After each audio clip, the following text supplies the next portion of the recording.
ഇതുപോലൊരു പരാജയം പ്രതീക്ഷിച്ചിരുന്നില്ല. പക്ഷേ കേരളത്തിലെമ്പാടും UDFന് അനുകൂലമായൊരു വലിയ ട്രെൻഡാണ് ഈ തെരഞ്ഞെടുപ്പിൽ സംഭവിച്ചത്. സ്വാഭാവികമായും ആ ഒരു രാഷ്ട്രീയ പശ്ചാത്തലം, അതിൻ്റെ ഒരു സാഹചര്യം അമ്പലപ്പുഴയിലും സ്വാഭാവികമായിട്ട് അത് ബാധകമായിട്ടുണ്ട്. ഒരു UDF അനുകൂലമായൊരു തരംഗമുണ്ടായ സന്ദർഭത്തിൽ സ്വാഭാവികമായിട്ടും അമ്പലപ്പുഴ മണ്ഡലത്തിൻ്റെ ഒരു പൊളിറ്റിക്കൽ സ്ട്രക്ചർ നോക്കിയാൽ പഴയ അമ്പലപ്പുഴയല്ല ഇപ്പോഴത്തെ അമ്പലപ്പുഴ നിങ്ങൾക്ക് എല്ലാവർക്കും അറിയാം. നേരത്തെ കൈനകരിയും തകഴിയും നെടുമുടിയും ഉണ്ടായിരുന്ന, ആലപ്പുഴ ടൗൺ ഇല്ലാതിരുന്ന ഒരു അമ്പലപ്പുഴയല്ല ഇപ്പോൾ ഉള്ളത്. UDFന് അല്പം കൂടി പഴയ അമ്പലപ്പുഴയേക്കാൾ അല്പം കൂടി ഇത്തിരി മേൽക്കൈ കിട്ടിയിട്ടുള്ള അമ്പലപ്പുഴ മണ്ഡലമാണ്. എന്നാൽ നിരന്തരമായി ഞങ്ങൾക്ക് ജയിക്കാൻ കഴിഞ്ഞിരുന്നു. ഇപ്പോഴത്തെ വോട്ടിങ്ങിൻ്റെ ഒരു കണക്ക് നോക്കിയാൽ അമ്പലപ്പുഴയിൽ പ്രത്യേകമായി പറയാൻ കഴിയുന്നൊരു കാര്യം, തെരഞ്ഞെടുപ്പ് മുമ്പ് തന്നെ നമ്മൾ പറഞ്ഞൊരു കാര്യമാണ്, BJPയുടെ വോട്ടിൻ്റെ ഒരു കുറവ് സംഭവിക്കും എന്നുള്ള കാര്യം. അത് കനത്ത തോതിലാണ് ഇപ്പോൾ സംഭവിച്ചിട്ടുള്ളത്. കഴിഞ്ഞ നിയമസഭാ തെരഞ്ഞെടുപ്പ് 22,400 വോട്ടാണ് BJP നേടിയത്. കഴിഞ്ഞ ലോക്സഭയിൽ 37,000 വോട്ടാണ് BJP സ്ഥാനാർത്ഥി കരസ്ഥമാക്കിയത്. അത് സാധാരണ സംഭവിക്കുന്നതല്ല, അപ്രതീക്ഷിതമായി സംഭവിച്ച കാര്യമാണ്. കഴിഞ്ഞ തദ്ദേശ തെരഞ്ഞെടുപ്പിൽ 28,000 വോട്ട് BJP അമ്പലപ്പുഴയിൽ നേടിയിരുന്നു. ഇത് ഇപ്പോൾ അവർക്ക് ലഭിച്ചത് 16,348 വോട്ടാണ്. അപ്പോൾ ഒരു ക്ലീനായിട്ട് നമ്മൾ ഇലക്ഷൻ മുമ്പ് പറഞ്ഞ 5,000 വോട്ടെന്നാണ് പറഞ്ഞതെങ്കിലും, അദ്ദേഹം തന്നെ പറഞ്ഞ 5,000 വോട്ടെന്നാണെങ്കിലും ഇപ്പോൾ ഒരു 10,000 വോട്ട് BJPയിൽ നിന്ന് നഷ്ടപ്പെട്ടിരിക്കുകയാണ്. അപ്പോൾ ആ ഷിഫ്റ്റ് ചെയ്ത വോട്ട് സ്വാഭാവികമായിട്ട് UDFന് പ്ലസ്സായി വന്നു എന്നുള്ളതാണ് പ്രാഥമികമായി കണക്ക് നോക്കുമ്പോൾ മനസ്സിലാവുന്നൊരു കാര്യം. രണ്ട്, ഇടതുപക്ഷത്തിന് നേരത്തെ കിട്ടിയിരുന്ന ചില പ്രദേശങ്ങൾ വോട്ട് നഷ്ടപ്പെട്ടു പോയിട്ടുണ്ട്. സ്വാഭാവികമായിട്ട് അതെന്തുകൊണ്ടാണെന്ന കാര്യം ഞങ്ങൾ പരിശോധിക്കപ്പെടും. അപ്പോൾ BJPയുടെ വോട്ട് പ്രധാനമായി പൊളിറ്റിക്കലായ ഷിഫ്റ്റ് തന്നെ ഉണ്ടാക്കിയിട്ടുണ്ട്.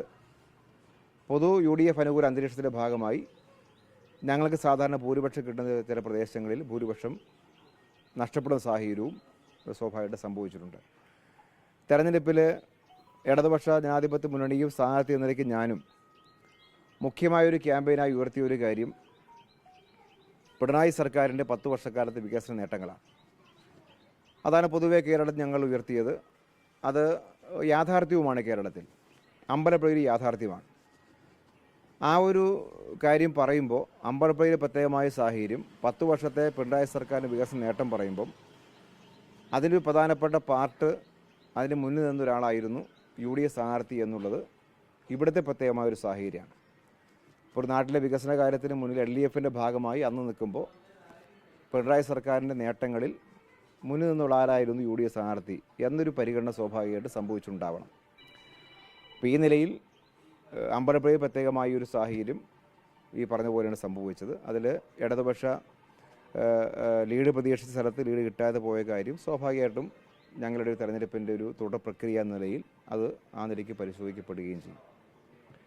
ഇതാണ് തെരഞ്ഞെടുപ്പിൻ്റെ ഒരു പൊതുവായ അന്തരീക്ഷം സൂചിപ്പിക്കാനുള്ള കാര്യം.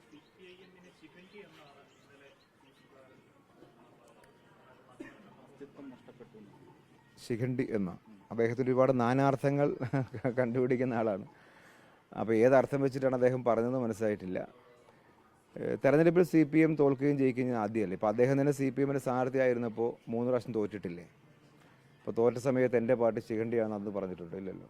അപ്പോൾ സ്വാഭാവികമായിട്ടും തെരഞ്ഞെടുപ്പിൻ്റെ തോൽക്കുന്നത് ഏതെങ്കിലും ഒരു കാരണം കൊണ്ടായിരിക്കില്ല, പല ഘടകങ്ങൾ വരും. ഇപ്പോൾ ഇവിടെ തന്നെ ഞാൻ മുൻപ് പറഞ്ഞു, BJPയിലെ 3 നേതാക്കൾക്കെതിരെ കേസ് കൊടുക്കാൻ ഞാൻ തീരുമാനിച്ചാലും പറഞ്ഞു. അത് പറഞ്ഞ കാര്യം എന്നെ വർഗീയമായി അവതരിപ്പിക്കാനും ഇല്ലാത്തൊരു കള്ളക്കഥ മെനഞ്ഞിട്ട് അധിക്ഷേപിക്കാനും ഉള്ളൊരു ക്യാമ്പയിൻ നടന്നു ഈ മണ്ഡലത്തിൽ ഇലക്ഷൻ കാലത്ത്. അത് ആ സമയത്ത് അല്ല, നമ്മൾ അതിന് ശേഷമാണ് എൻ്റെ ശ്രദ്ധയിൽ പൂർണ്ണമായിട്ട് വന്നത്.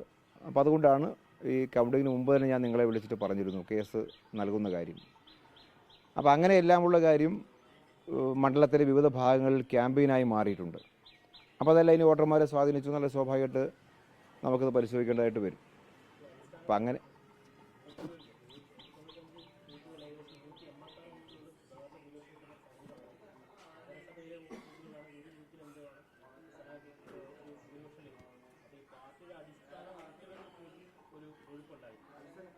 അതാണ് ഞാൻ പറഞ്ഞത്. ഞങ്ങൾ ഭൂരിപക്ഷം പ്രതീക്ഷിച്ച പല സ്ഥലത്തും ഭൂരിപക്ഷം കിട്ടാതെ പോയിട്ടുണ്ട്. ഇപ്പോൾ ആലപ്പുഴ ടൗണിൽ തന്നെ LDFന് ടൗൺ മൊത്തം പൊളിറ്റിക്കലായി മാത്രം അസസ് ചെയ്താൽ LDF ഭൂരിപക്ഷമുള്ള മേൽക്കൈയുള്ള ഭാഗമല്ല ആലപ്പുഴ ടൗൺ. പക്ഷേ കഴിഞ്ഞ ഇലക്ഷനിൽ ഞാൻ 5000-ന് മേലെ ലീഡ് ചെയ്തു ആലപ്പുഴ ടൗണിൽ.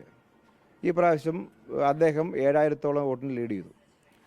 അപ്പോൾ അത് വേണേൽ പൊളിറ്റിക്കലായ കുറേ ബേസ് ഉള്ള സ്ഥലമെന്ന് പറയാം. അപ്പോൾ അല്ലാതെ ഉള്ള സ്ഥലത്തും പഞ്ചായത്തിലേക്ക് വരുമ്പോഴും ചില പഞ്ചായത്ത് പ്രദേശങ്ങളിൽ ഞങ്ങൾക്ക് കാര്യമായ വോട്ട് കുറഞ്ഞിട്ടുണ്ട്. ആ വോട്ട് കുറഞ്ഞത് സ്വാഭാവിക ഇടതുപക്ഷ അനുഭാവി വോട്ട് കുറച്ച് നഷ്ടപ്പെട്ടു പോയി തന്നെയാണ് കാണുന്നത്. പ്രാഥമിക കണക്ക് നോക്കുമ്പോൾ അങ്ങനെ കാണുന്നത്, വിശദമായി പരിശോധിച്ചിട്ടില്ല. ആ നഷ്ടം എങ്ങനെയാണ് സംഭവിച്ചതെന്ന കാര്യം സ്വാഭാവികമായിട്ട് നമ്മളത് തുടർന്ന് പരിശോധിക്കപ്പെടും.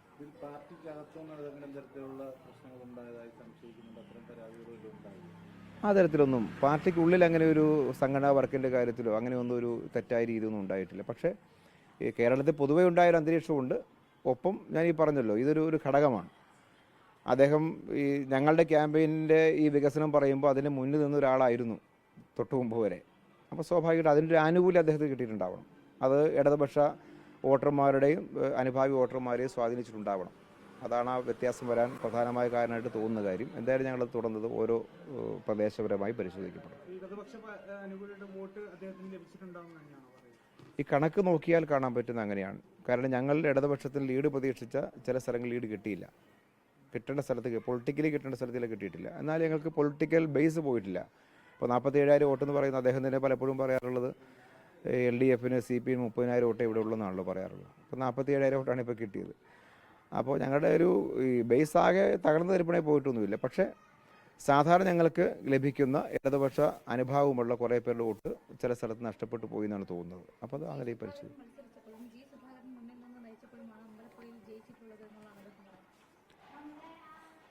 അതൊരു വിവാദപരമായിട്ട് ഞാൻ പറഞ്ഞു പോകുന്നില്ല. കഴിഞ്ഞ ഇലക്ഷനിൽ എങ്ങനത്തെ സംഭവിച്ചെന്ന കാര്യം വീണ്ടും ഞാൻ ഈ ഒരു സമയത്ത് പറയുന്ന അഭംഗിയായതുകൊണ്ട് ഞാൻ പറയുന്നില്ല.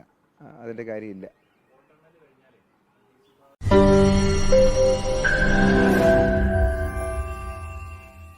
ലോകത്തെവിടെയായാലും ഏത് സമയത്തും 24 വാർത്തകളും ഓഗ്മെന്റഡ് റിയാലിറ്റി പാക്കേജുകളും എക്സ്പ്ലെയിനറുകളും വിശദമായി കാണാൻ ഞങ്ങളുടെ യൂട്യൂബ് ചാനൽ നിങ്ങൾക്ക് സബ്സ്ക്രൈബ് ചെയ്യാം.